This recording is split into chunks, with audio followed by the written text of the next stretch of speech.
But I was thinking, how am I going to do this? Because I don't know whether anyone in the audience can. Emma Thompson has never been interested in playing it safe, especially with the truth.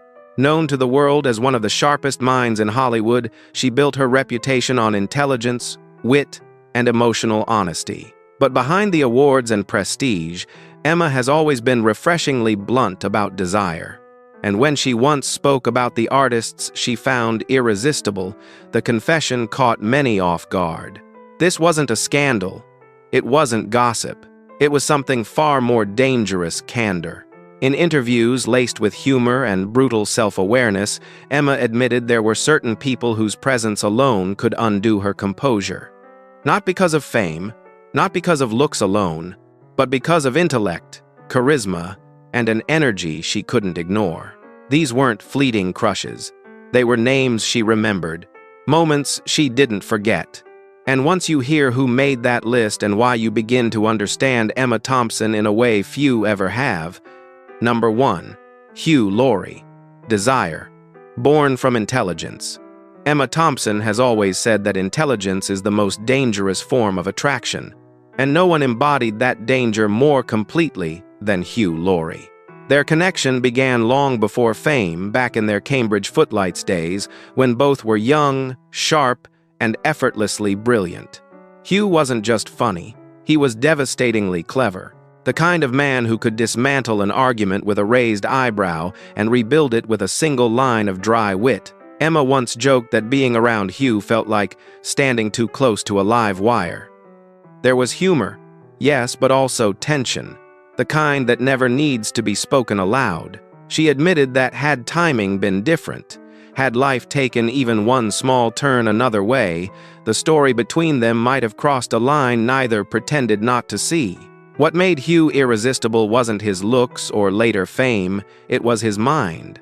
Emma has always been drawn to men who challenge her intellectually, who can match her pace without trying to dominate it. With Hugh, attraction lived in conversation, in shared silences, in jokes that landed too perfectly. This wasn't fantasy. It was possibility, and that's what made it unforgettable. Number 2. Jeff Goldblum. The art of being unpredictable. If Hugh Laurie represented intellectual danger, Jeff Goldblum was something else entirely.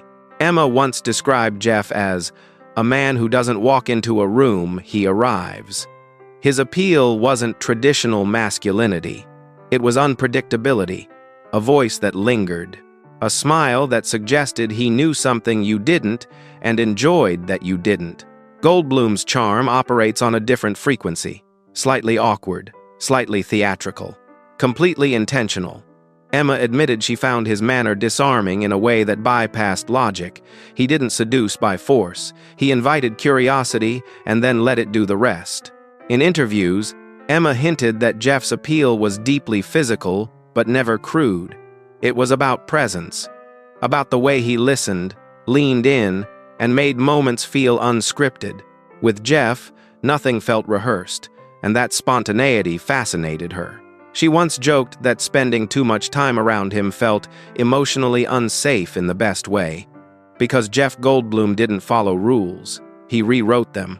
And for a woman like Emma Thompson, whose mind thrives on disruption, that kind of man was dangerously attractive. Number 3. George Clooney. The last of the classic men. George Clooney is not Emma Thompson's type on paper.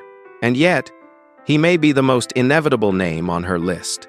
Emma has often said that Clooney represents something almost extinct. Old-school charm without arrogance. Confidence without cruelty. A man who knows exactly who he is and doesn't need to prove it. She admitted that Clooney's appeal caught her by surprise. It wasn't immediate lust. It was admiration that slowly sharpened into desire. The way he treats people, the ease of his humor, the calm assurance of someone comfortable in his own skin. Emma once quipped that, if George Clooney ever flirted seriously, I'd be in real trouble and fully aware of it. The attraction wasn't reckless. It was measured, mature, dangerous in a quieter way. Clooney represents the fantasy of safety and excitement coexisting, something rare, especially to someone as emotionally perceptive as Emma. He didn't challenge her intelligence. He respected it, And sometimes, that respect is the most seductive thing of all. Number 4. Alan Rickman, the voice that undid her. Alan Rickman was never just a colleague to Emma Thompson. He was a presence. From the moment he entered a room, something shifted. Not loudly, not dramatically. It was subtler than that, an almost gravitational pull created by his voice, his stillness, and the weight of his attention. Emma once admitted that Alan didn't need to say much. When he did, people leaned in. Their bond was built on years of collaboration, trust, and emotional fluency. Emma understood him in ways few others did, and he understood her without explanation. That kind of intimacy doesn't announce itself, but it lingers. She often joked about his voice being criminally unfair. But beneath the humor was something real. Alan Rickman embodied a type of masculinity Emma found irresistible, thoughtful, restrained, emotionally intelligent. He didn't dominate a space. He inhabited it. Emma once said that being around Alan made her more aware of herself, of how she spoke, how she moved, how silence could stretch between two people without discomfort. Desire, in this case, wasn't explosive. It was slow burning. Dangerous, precisely because it never demanded anything. Rickman represented the fantasy of emotional safety paired with depth. With him, attraction wasn't about escape, it was about recognition. And for Emma Thompson, recognition has always been far more seductive than pursuit. Number 5. Idris Elba. Power, confidence, and heat. If Alan Rickman was restraint, Idris Elba was momentum. Emma Thompson has never denied her admiration for Elba's presence, an energy that fills a room before he even speaks. Tall, assured, unapologetically masculine, Idris carries himself with the confidence of someone who knows exactly how he's perceived and isn't afraid of it. Emma once referred to him as dangerously attractive, not because of looks alone, but because of how he owns his space. Idris doesn't perform dominance. He embodies it quietly, naturally, without needing to push.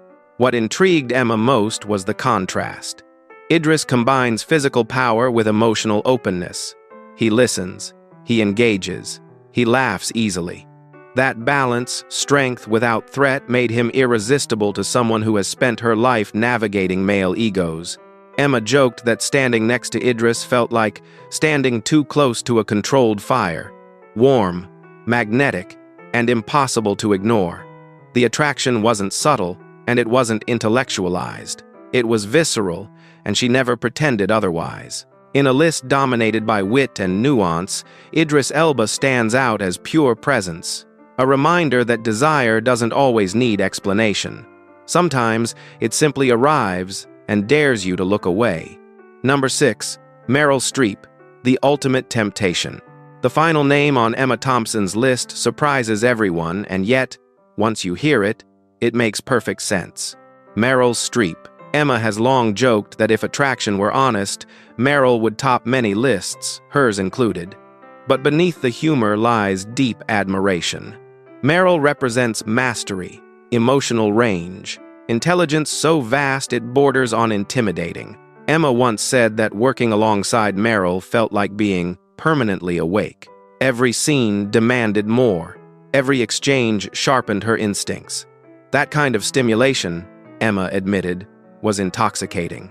The attraction here wasn't physical in the traditional sense.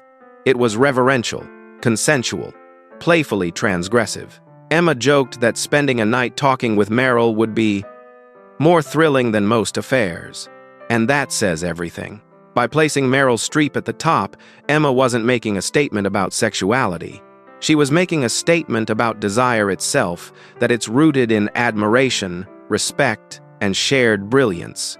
That the mind, when fully engaged, is the most erogenous zone of all. Meryl represents the ultimate fantasy for Emma Thompson. Connection without pretense. Passion without power imbalance. And intimacy built entirely on equality. In the end, this list isn't really about who Emma Thompson wanted to sleep with. It's about how she sees desire. Each name reflects something deeper than attraction. Intellect that challenges her, confidence that doesn't threaten her, presence that doesn't need to dominate. Emma has never been interested in fantasy without substance. What draws her in is connection, wit, emotional fluency, and the courage to be fully oneself. That honesty is what makes her confessions feel refreshing rather than scandalous. She doesn't shock for attention. She reveals because she refuses to pretend that desire disappears with age, success, or respectability. It doesn't. It simply becomes more discerning. Emma Thompson reminds us that attraction is not a weakness. It's a reflection of who we are and what we value. And sometimes, naming it out loud is an act of self-knowledge, not rebellion. Now we'd like to hear from you. Which name on this list surprised you the most? Who do you think truly matches Emma Thompson's energy? Share your thoughts in the comments. Like this video if you enjoy honest, intelligent Hollywood stories. And subscribe for more revealing confessions from behind the glamour, where truth is always more interesting than myth.